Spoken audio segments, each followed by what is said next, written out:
look. I'm using a different kind of flour. So, Tristan, you're going to get the mix this time. Okay? So I'm going to start by making another little well in mine, and I'm going to add just a little bit of water. Start mixing it in.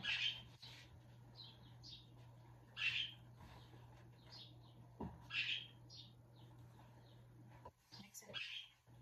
You need help over there, Caitlin? I just feel like there's a lot more here than yours.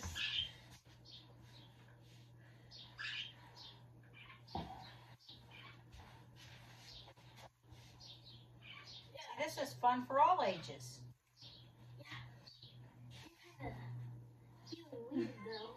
We didn't measure this water, by the way. I think there was about a cup full in each cup, but if we need more, we'll get more. Don't get it all over the floor. You're trying to mix it together. Smash it together. There you go. It's just sticking to my hand. Start kneading it. Okay. Tristan just asked, what does kneading mean? So I'm going to explain it to him. That's when you take your flour, or what we're turning, your dough, and then you move his hand out of your way for a minute, and you're going to fold it over on itself and push it down. Yes, Katie, you should have taken your ring off before you started mixing dough. I thought you knew that all the years that we've done this. And then you just keep adding the water. Something's not right. And this is the fun of doing homemade pastas. She now has a monster hand. Tristan has monster hands. I'm going to have monster hands here in a minute. You probably should have took your Fitbit off. I'm not worried about my Fitbit. So you just keep working it until it's, you don't want your dough to be sticky. Mine's real sticky. You can add more flour. We're going to. So, Katie's having some problems over there. Yeah, your clothes are washable. That's okay. So as you guys are doing this at home, the reason I'm doing these videos is so you can see it's not all picture perfect like what it is in the video where Claudia did hers. They've had years and years and years of practice. I just want to share with you guys how much fun this is because it's comical, it's fun. This is a great thing to do with your kids. Get it off my hands, Mom. So, when you have the problem like what Katie's having, reach your other hand into the bag of flour, Katie. Not the hand with the big blob of dough on it. But then sprinkle flour across your hand. Okay, Tristan, you're gonna have to hold on a minute. I'll get your flour in just a minute. Well, we're gonna demonstrate this with Katie, and then we're gonna cut away for a little bit. So, because I'll have to wash my hands. All right, Katie, hold your hands over here. So you're gonna coat your hands with the flour. Now use the flour to wash the dough off your hands. Work it down off your hands. Tristan, you can stop with yours for a minute and let it rest, okay?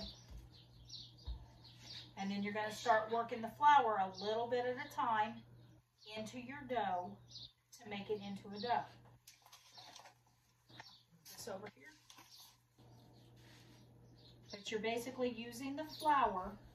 Rub your hands together and use that flour to work all that dough off your hands.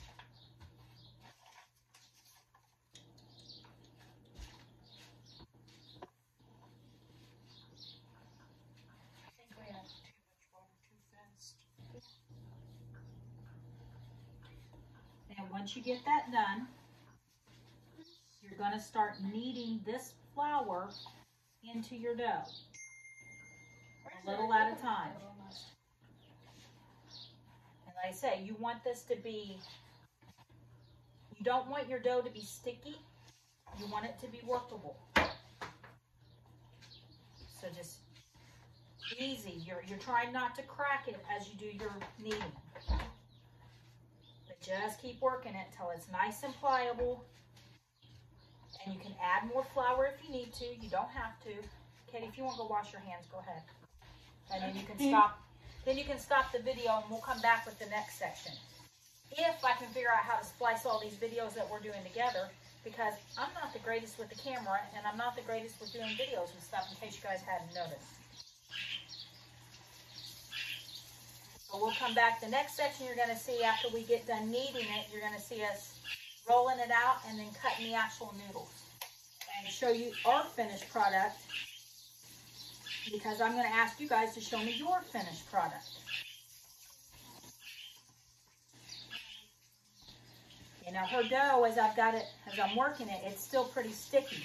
So I'm going to add just a little bit of flour sprinkled across the top and just work it in. Like I said, you want to work with it, you want it pliable, but you don't want it so tough that you can't work it at all. Now, what I've been reading on the vegan pasta that doesn't have the eggs in it is that it will be extremely hard and tough to work with. And the suggestion from the group that I got my instructions from was to make sure you don't add too much water, because when you add too much water, it will ruin your vegan pasta. So, if you try the vegan recipe that I'm going to share, make sure you resist the temptation to add the water. Work with. Hey, you guys are in my floor now because I got a text message and it made my camera vibrate. So we're going to leave right now. We'll be back.